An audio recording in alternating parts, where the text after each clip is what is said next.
আজকে প্রায় 3 বছর। আর কাকতালীয় ভাবে 54 বছরের সাথে আমাদের নিবন্ধনের নাম্বারও 54 মিলে গিয়েছে। এবং আপনি যে প্রশ্ন করেছেন যে সকল দলেই বলে যে দেশের যে অপ্রাপ্তি বা স্বাধীনতার যে চেতনা ছিল সেই বিষয়গুলো যেহেতু এখানে প্রস্ফুটিত হয় নাই, কোনো রাজনৈতিক দল সেভাবে মানুষের আশার প্রতিফলন ঘটাতে পারে নাই।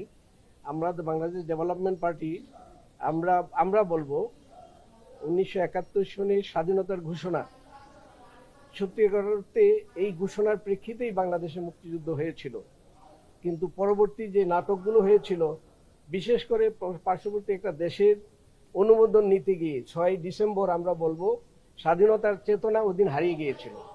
6 ডিসেম্বর আমাদের পার্শ্ববর্তী দেশ আমাদের অনুমোদন দিয়েছিল। সেইখানের যে ঘোষণাপত্রের যে বিষয়গুলো ছিল, যে মানুষের অতৃপ্তি এবং তৎকালীন পাকিস্তানের বিরুদ্ধে যে বিদ্রোহ, পাশাপাশি যে প্রতিশ্রুতিগুলো দেওয়া হয়েছিল স্বাধীনতার ঘোষণাপত্রে, এই 54 বছর বা 53 বছরে বাংলাদেশে তার প্রতিফলন হয় নাই। যার ফলশ্রুতিতেই আমরা যে বৈষম্যের কারণে, পাকিস্তানের বৈষম্যের কারণে বাংলাদেশ জন্ম নিয়েছিল, সেই বৈষম্যের কারণেই এই 24শে জুলাই নতুন করে এই নবপ্রজন্ম এবং দেশের মানুষকে আন্দোলন করতে হয়েছে এবং দেশকে নতুন করে স্বাধীন করতে হয়েছে। আমরা সেই স্পিরিট নিয়েই এই বাংলাদেশ ডেভেলপমেন্ট পার্টির প্রতিষ্ঠা করেছিলাম। আপনারা ডকুমেন্টে আমাদের যে দলীয় যে বুক আছে সেটার মধ্যে এই বিষয়গুলো উল্লেখ আছে, বৈষম্যের বিষয়। এবং আমরা মনে করি এই নতুন বাংলাদেশ যে আজকে তৈরি হয়েছে, এখন আমাদের দলের মুখ্য বিষয় থাকবে সেই বাংলাদেশকে ধারণ করা, সেই স্পিরিটকে ধারণ করা, 1971 সনের স্বাধীনতার ঘোষণাকে ধারণ করা এবং এই 24শে জুলাইয়ের যে বিপ্লব, সেই বিপ্লবকে ধারণ করে বাংলাদেশের নতুন রাজনৈতিক আবহাওয়া যে তৈরি হচ্ছে তার সাথে সমন্বয় করে বাংলাদেশকে সামনে এগিয়ে নেওয়া। আগামীতে যে ইলেকশনটা হবে সেই ইলেকশনে আপনারা 300 আসনে প্রার্থী দেওয়ার সক্ষমতা সেটা আছে কিনা, অথবা আপনারা কোনো এলাই যাবেন কিনা? আমরা নিবন্ধিত হলাম আজকে। তো এতদিন আমরা বিভিন্নভাবে জেলায় থানাগুলো আমরা সংগঠিত করেছি। আমাদের ভিতরে সেই পূর্ণ উচ্ছ্বাসটা ছিল না, আমাদের যেহেতু নিবন্ধন ছিল না। তো আমরা এখন থেকে 300 থানাকে টার্গেট করে, 300 পার্লামেন্ট এরিয়াকে টার্গেট করে আমরা কাজ শুরু করব। তো বেশ কিছু আসনে আমরা ইতিমধ্যে আমাদের প্রার্থী ঠিক করা হয়েছে।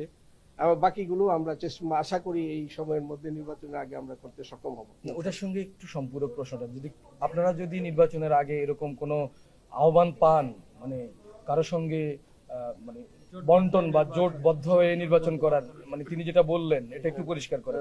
আপনারা কি এককভাবেই যাবেন বলে দৃঢ় সিদ্ধান্তে আছেন, নাকি কারোর সাথে জোটবদ্ধ হলেও হতে পারেন?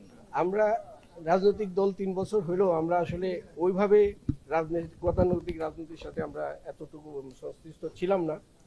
এই জাতি গঠনের জন্য যে কাজগুলো সেগুলোর উপর আমরা গবেষণা করেছি এবং আগামীতে আজকের পর থেকে যারা সেই 1971 সনের স্বাধীনতার ঘোষণার স্পিরিট এবং এই অভ্যুত্থানের স্পিরিটকে সমুন্নত করে দেশের নেতৃত্ব দেওয়ার যোগ্য মনে করি, প্রয়োজনে তাদের সাথে আমরা ঐক্যযুক্ত করব। এটা কি একটু কন্ট্রাডিক্টরি হয়ে গেল না? কারণ আপনি তো বলে আসছেন যে 54 বছরে 54টা রাজনৈতিক দলের কেউই জাতির আশা আকাঙ্ক্ষা পূরণ করতে পারেনি বা ব্যর্থ হয়েছে, তাহলে তাদের সঙ্গে জোট করতে যাওয়াটা আপনাদের জন্য? আমি তাদের কথা বলি নাই। যারা এখন নতুন ভাবে, আমরা ইতিমধ্যে দেখছি অনেক রাজনৈতিক দল যারা ক্ষমতার জন্য ব্যস্ত হয়ে পড়েছে, বিভিন্নভাবে দেখা যাচ্ছে যে এই অভ্যুত্থানের স্পিরিট থেকে তাদের নিজেদের দলীয় চিন্তাটাকে প্রাধান্য দিচ্ছে। এই বিষয়গুলো আমরা অবশ্যই কনসিডার করছি।